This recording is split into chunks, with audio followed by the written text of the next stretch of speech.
Anti-drone activist Karim Khan. He made headlines early this month when he was abducted just before he was due to travel to Europe to speak out about U.S. drone strikes. In 2009, a U.S. drone killed his brother and his son. On February 5th, Khan was abducted at gunpoint from his home. He was hooded, shackled, and then driven several hours to a location where he was held in a basement cell. He was held for 9 days. During that time, he says he was repeatedly tortured and beaten. He was then released on February 14th. This week, Karim Khan traveled to London, where he met with British lawmakers. He joined us from London to describe his ordeal, along with his attorney, Shahzad Akbar, who also joined us. I began by asking Khan what happened to him February 5th. At that time, I was sleeping at my home. It was 12:30 o'clock. Some people entered my house and they took me. I asked them, who are you? But they said, shut up, don't speak.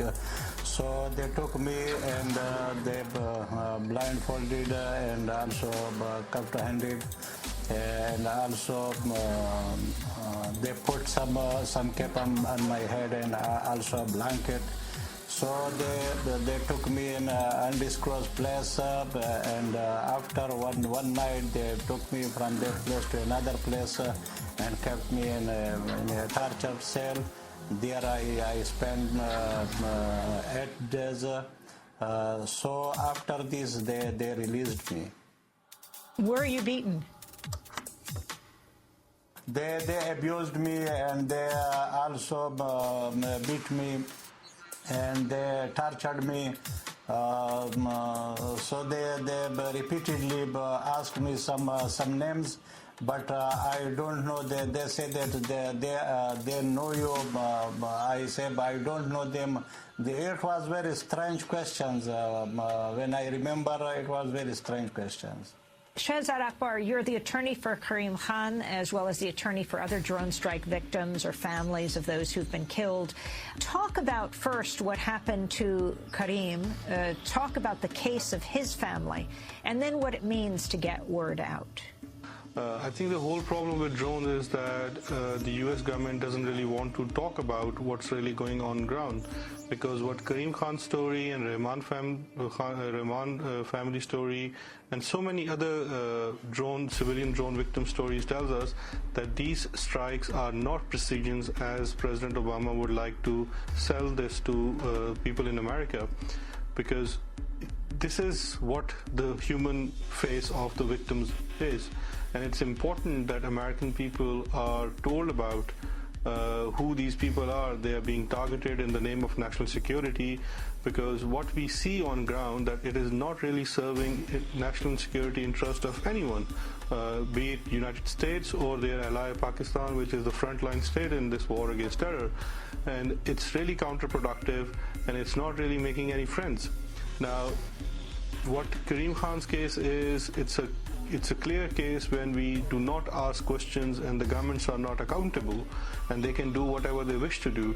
The United States government, first of all, killed Karim Khan's son and brother in 2009, 31st December, and later on when he tried to raise questions and awareness through his legal cases, and many others joined his legal battle. What we have seen recently is that when he was about to travel to Europe to speak with European parliamentarians and parliamentarians in the UK, someone tried to stop it. We do not know who they were, because again there is no transparency, there is no accountability, and the powers that be, they seem to be acting with complete impunity. We went straight into court when Karim Khan was abducted. The court took it really seriously. The civil society, media, we had full support of everyone, and by all these efforts, it was possible that he was released within such a short span of time.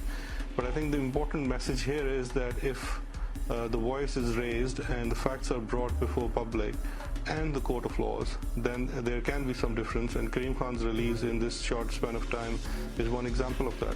What is the case that Karim Khan has brought against the governments of Pakistan and the United States?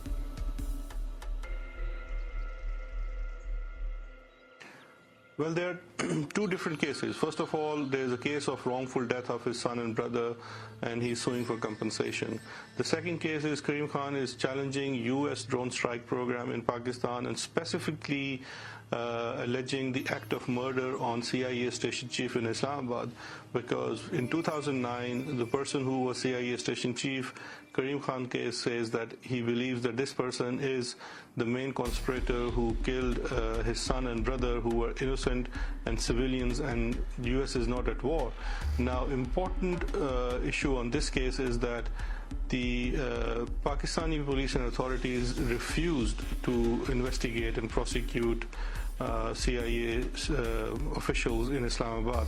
But what Islamabad High Court has recently declared is that they do have jurisdiction, because Pakistani police was claiming that they do not have a jurisdiction over a matter which happens in Waziristan, which is in the federal administrative tribal area, and that is outside the legal jurisdiction of Pakistani courts and Pakistani police. But the Islamabad court has held very recently, while actually Karim Khan was in captivity, that they do have jurisdiction, and the offense alleged is an offense of murder, and therefore they have to investigate, and in case of finding any truth to the matter, they have to prosecute the person. I wanted to play a clip of the Rahman family, who we had on Democracy Now! This is 13-year-old Zubair and his 9-year-old sister. They were sitting with their father, Rafiq. I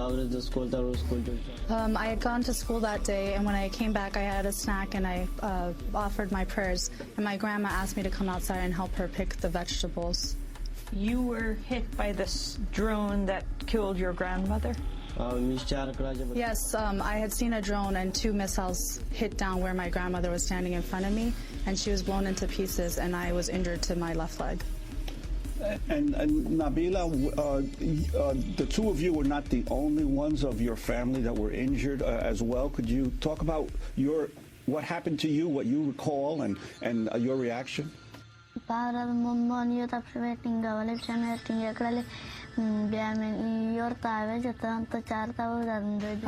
was the day before Eid, so I was outside with my grandmother, and she was teaching me how to tell the difference between okra that was ripe and not ripe.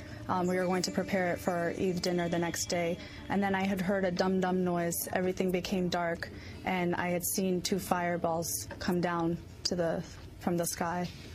You all testified before Congress. You were one of the first people to do this. Rafiq Rahman, what is your message to America? What I'd like to say to them is, please find a way to end these drones, because it's not only affecting me and my children, and it's not only because they were injured, it's affecting their future. I'm worried that the education will be disrupted and that they will not want to continue. And have you ever been contacted either by U.S. government officials or by the Pakistani government officials to explain to you why this attack occurred? Why your mother was killed? I did communicate with the local political officer of my village and to find a reason and answer, but he was unable to give me an answer. Have you been compensated for the death of your mother, for your children's grandmother? No one's given me anything. And Nabila, you're 9 years old. How have things changed for you since the attack? How's your going out again, out into the fields alone, or do you fear again other possible attacks? Ever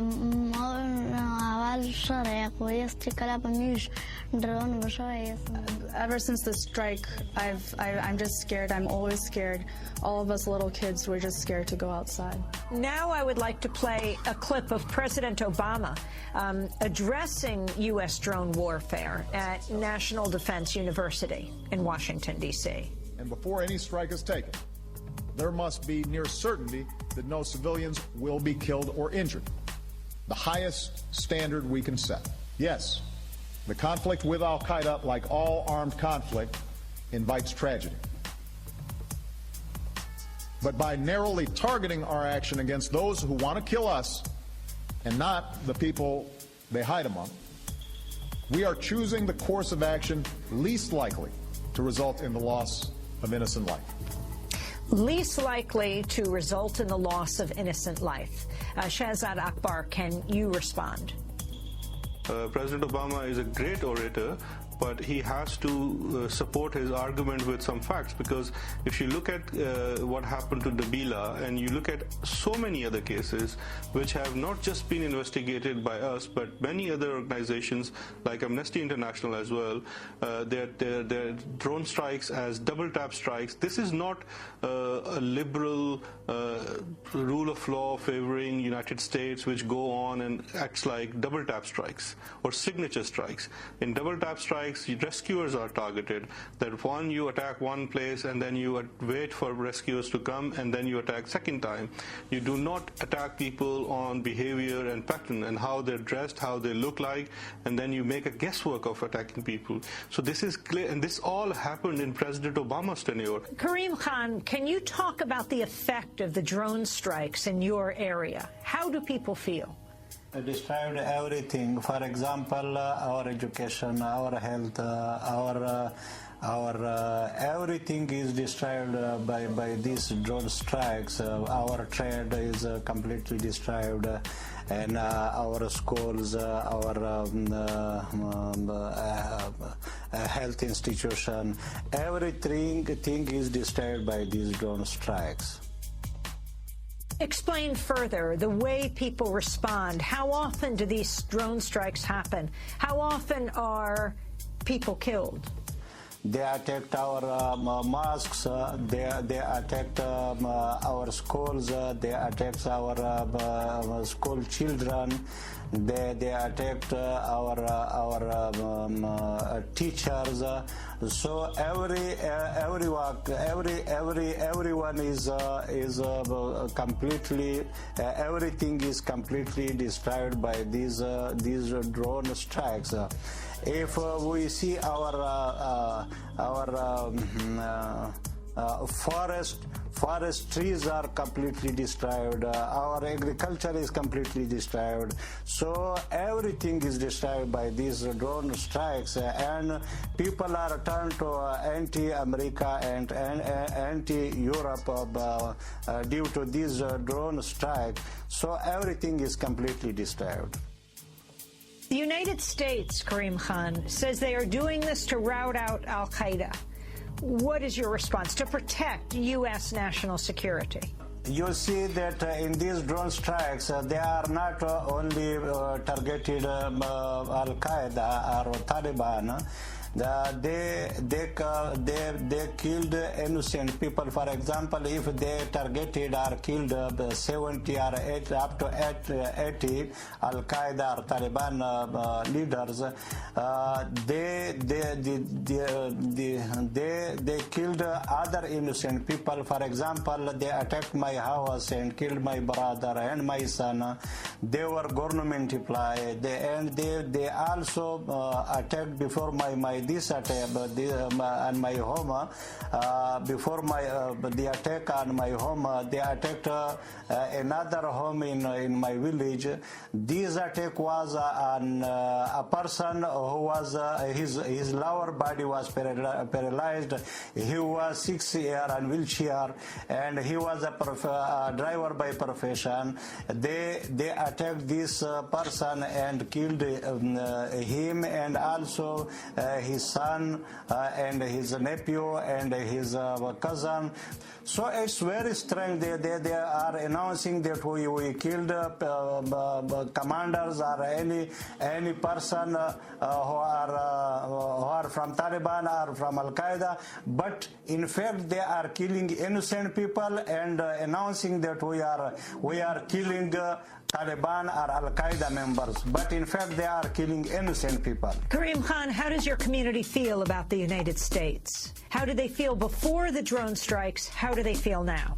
We don't know about America before these difficulties and these clashes so much more, but But after these drone strikes and these difficulties, we say that they are criminal, they are cruel people, they have no such things about humanity, and they destroyed humanity. For example, small insects, flies have rights.